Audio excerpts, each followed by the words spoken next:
Ya, kita mulai ya, Bang.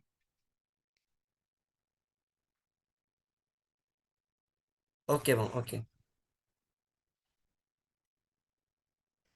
Assalamualaikum warahmatullahi wabarakatuh. Selamat bertemu di pertemuan ke-13. Di sini dari kelompok 5 akan mempresentasikan hasil diskusi yang mana berisi tentang agribisnis dan agroindustri. Di sini kami akan membawakan yang akan saya bacakan terlebih dahulu. Oke, Bang.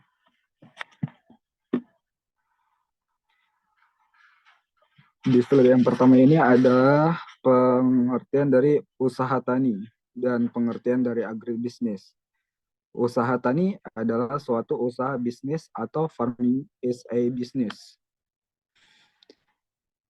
Ya, terbagi menjadi 4 poin. Yang pertama itu pandangan bahwa usaha tani adalah bisnis komersial adalah sesungguhnya yang menjadi dasar penggunaan kata agribisnis. Masuk di poin keduanya, agribisnis. Agribisnis berasal dari 2 kata, yaitu agrikultur dan bisnis. Di poin ketiga, agribisnis berarti bisnis atau usaha komersial yang berkaitan dengan pertanian.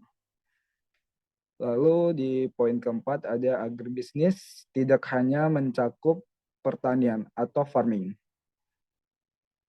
tapi juga mencakup semua jenis usaha yang berkaitan dengan sarana prasarana produksi, serta penanganan dan pengelolaan hasil pertanian. Next, Bang.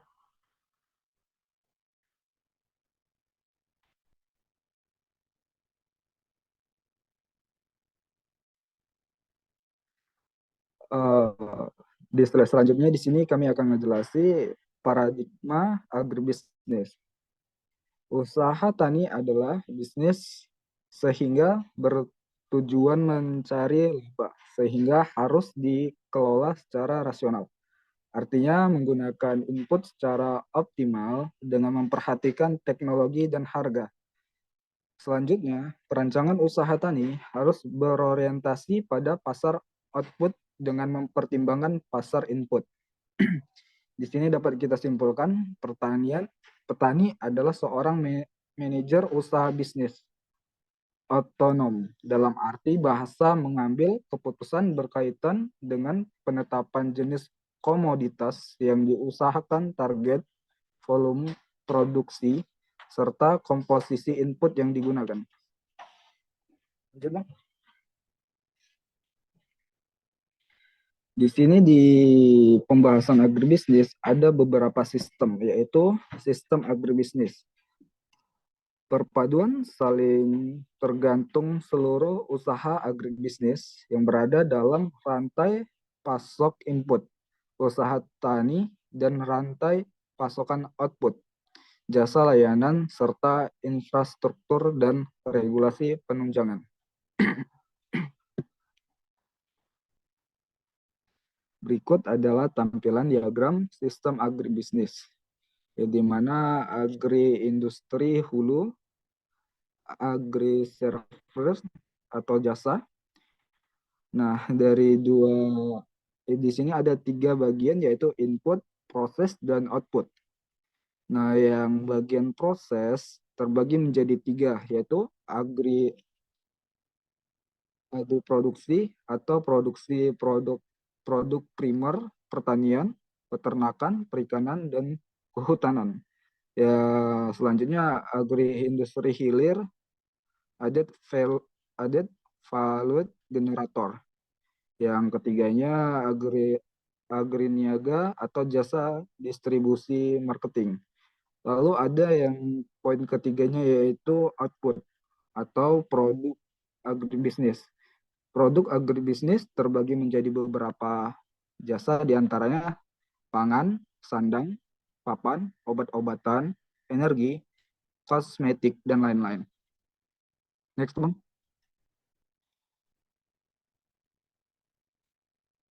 Pengertian agribisnis secara luas. Agribisnis meliputi kegiatan di sektor masuk atau input, produksi farm, dan kegiatan di sektor keluaran atau output. Berikut adalah contoh gambar yang dimana ada sektor masuk, sektor produk, dan sektor keluar. Salah satunya contoh sektor masuk yaitu pembuatan pupuk. Yang kedua adalah sektor produk atau jamur. Yang ketiga adalah sektor keluar yaitu penjualan bahan yang sudah kita buat. Lanjut. Sini kita akan membahas tentang sektor masuk. Sektor masuk menyediakan perbekalan kepada para pengusaha tani untuk dapat memproduksi hasil tanaman dan ternak, termasuk dalam sektor masukan termasuk ke dalam sektor masukan ini adalah bibit, makanan ternak, pupuk, bahan kimia, mesin pertanian, bahan bakar, dan lain-lain.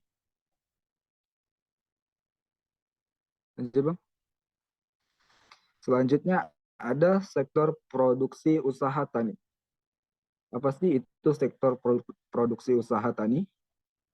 Sektor produksi usaha tani adalah sektor usaha tani memproduksi hasil tanaman dan hasil ternak yang diproses dan disebarkan kepada konsumen oleh sektor keluar. Sektor pusat dalam agribisnis adalah sektor produksi usaha tani. Apabila ukuran tingkat keluaran dan efisiensi sektor ini bertambah, sektor lain juga akan ikut bertambah. Selain itu, baik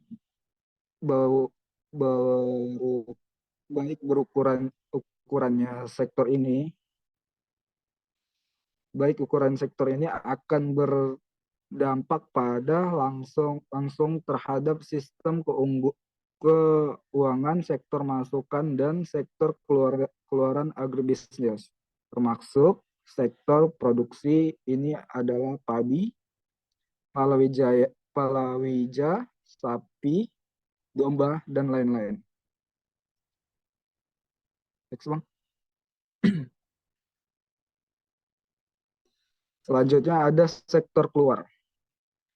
Di sini sektor keluar ini bertanggung jawab atas perubahan bentuk bahan baku yang dihasilkan usaha tani menjadi produk konsumen akhir pada tingkat pengeceran. Di sini ada terbagi menjadi 2 poin. Sektor terakhir pada sistem produksi dalam distribusi pangan adalah sektor keluar. Poin keduanya, sektor keluar meliputi susu kaleng, roti, keju, dan lain-lain, yang nantinya akan mengalami pemrosesan lebih lanjut sesuai dengan bentuk yang diinginkan. Baik, slide selanjutnya akan dilanjutkan oleh Bang Norman. Kepada Bang Norman, kami persilakan.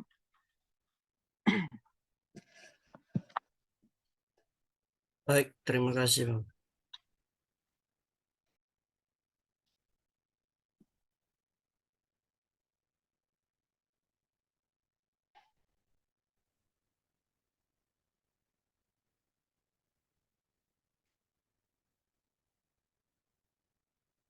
Baik, baik. Di sini saya akan menunjukkan prestasi kami, yaitu ada sektor masukan, sektor produksi, sektor keluar. Keterkaitan antara sektor masukan dan sektor produksi. Sektor pemasukan berfungsi menyediakan input bagian sektor produksi. Apabila sektor produksi mengalami keterlambatan atau kekurangan ataupun kelebihan dalam menyediakan input, akan mempunyai dampak bagian sektor kelurahan. Baik, misalnya harga pupuk meningkat, biaya produksi meningkat sehingga keuntungan produksi produsen menurut, yang untungnya adalah pedagang karena harga outputnya menjadi naik. Misalnya terjadinya kekurangan input, maka produksi akan menurun dan jika kelebihan produksi akan mengalami overproduksi sehingga mengakibatkan produsen atau petani mengalami kerugian. Sedangkan akibat bagian sektor pemasukan adalah daya serap dan output ke inputnya menurut, maka daya beli menjadi menurut. Di sini ada keterkaitan antara sektor produksi dan sektor kelurahan. Kekurangan atau tidak kontinum sektor produksi dalam menyediakan bahan baku untuk industri. Sektor keluaran disebabkan oleh antara lain dengan adanya ada 5 bagian, yaitu musim kering, hama penyakit yang menyerang, transportasi tertutup sehingga kesulitan untuk mengangkut hasil produksi untuk industri. Kedala faktor ekonomi misalnya, harga bahan baku yang terlalu rendah mutunya sehingga petani tidak membudidayakan. Perubahan kebijaksanaan pemerintah misalnya tentang cengkeh dan jeruk. Cengkeh dan jeruk. Baik, hal ini karena hasil pertanian memiliki sifat-sifat yang spesifik, tidak tahan lama, mudah rusak, mudah busuk, nilai produksi lebih rendah dari nilai volumenya, kualitas dan kuantitas serta harga ditentukan oleh alam. Misalnya menanam semangka di saat hujan mulai turun, maka kualitas dan kuantitasnya akan berkurang dibandingkan semangka yang sudah dipanen sebelum hujan mulai turun. Tidak kontinunya produksi menyebabkan pabrik pengolahan hasil pertanian mengalami kerugian karena proses produksinya terganggu, yang akhirnya dapat merugikan konsumen. Sebaliknya, bila sektor keluaran tidak mampu menampung produksi atau output dari sektor produksi, maka produsen atau petani akan mengalami banyak kerugian.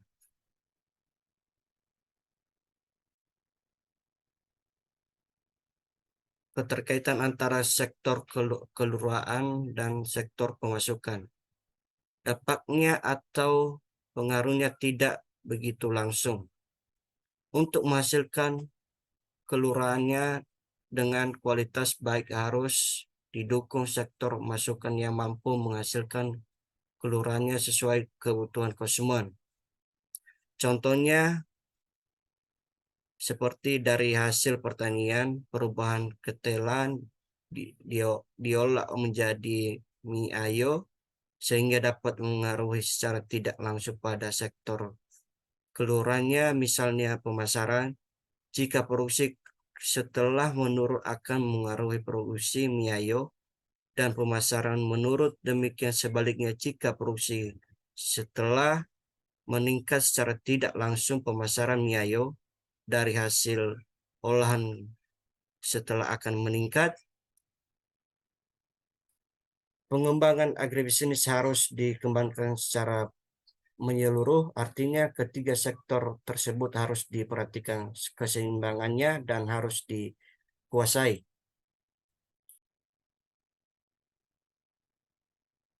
Di sini ada agribisnis sebagai suatu sistem, ada berbagai data di sini. Subsistem input, subsistem produksi, subsistem pemasaran, subsistem pengelolaan dan hasil, subsistem kelembagaan. Agribisnis terdiri dari berbagai subsistem yang tergabung dalam rangkaian interaksi dan terprediksi secara reguler serta terorganisir sebagai suatu totalitas.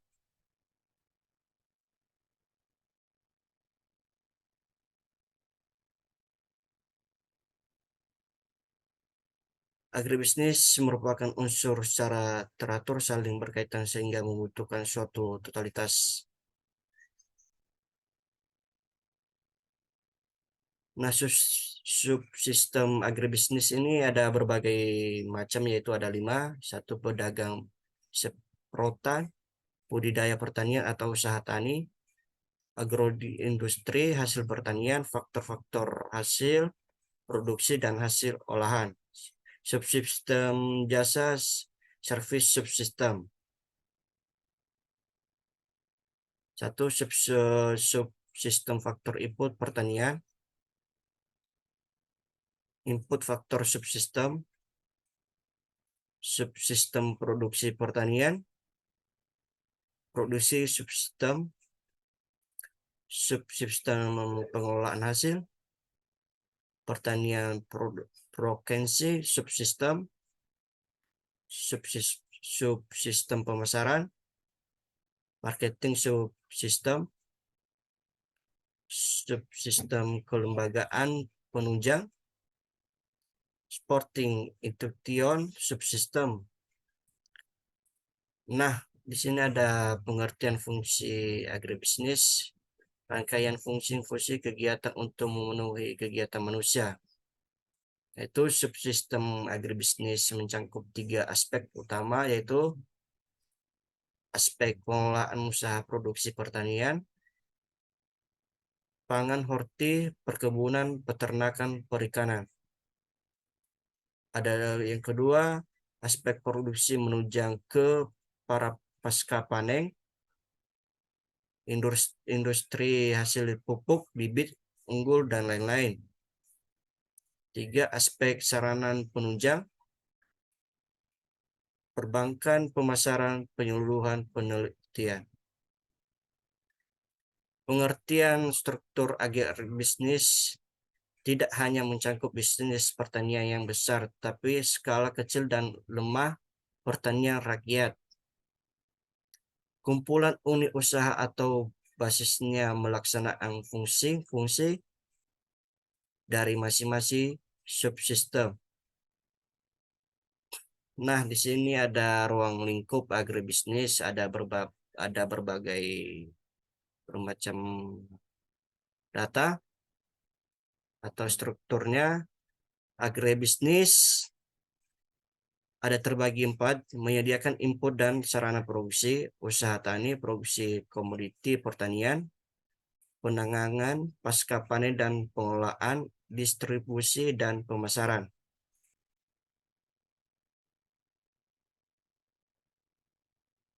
Diagram sistem agribisnis ini ada 3, input, proses, output.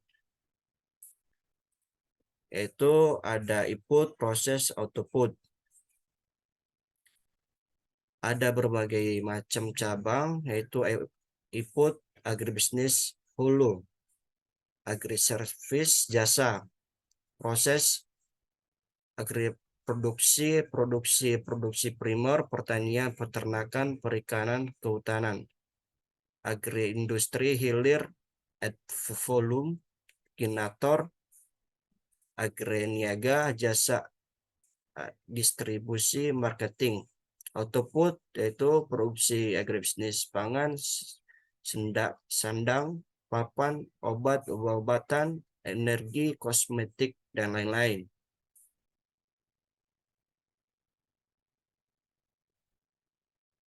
Di sini ada dimensi strategi agribisnis, yaitu pemerintah. Ada berbagai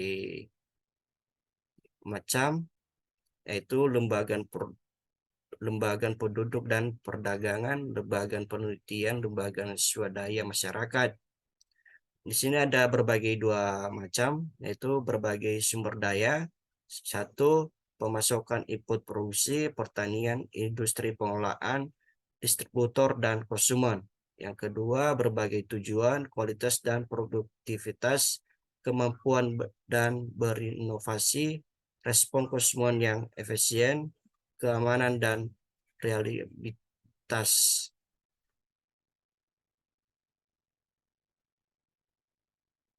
Di sini ada pengembangan sistem agribisnis, yaitu ada berbagai 8,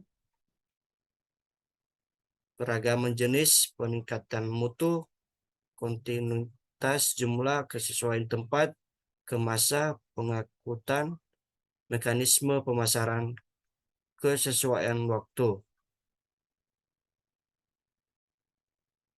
Pengembangan pemerintah terhadap produksi pertanian tidak hanya dalam jumlah, tapi juga dalam hal berikutnya. Baik, terima kasih prestasi kami yang sudah kami bawakan pada hari ini. Kami kembalikan kepada moderator Bang Diki. Baik, mungkin hanya itu yang bisa kami presentasikan pada pertemuan kali ini. Eh, Kami kembalikan kepada dosen pengampu pada mata kuliah hari ini. Pada Ibu, kami persilakan dan kami akhiri. Wabillahi taufiq walhidayah. Wassalamualaikum warahmatullahi wabarakatuh. Waalaikumsalam warahmatullahi wabarakatuh.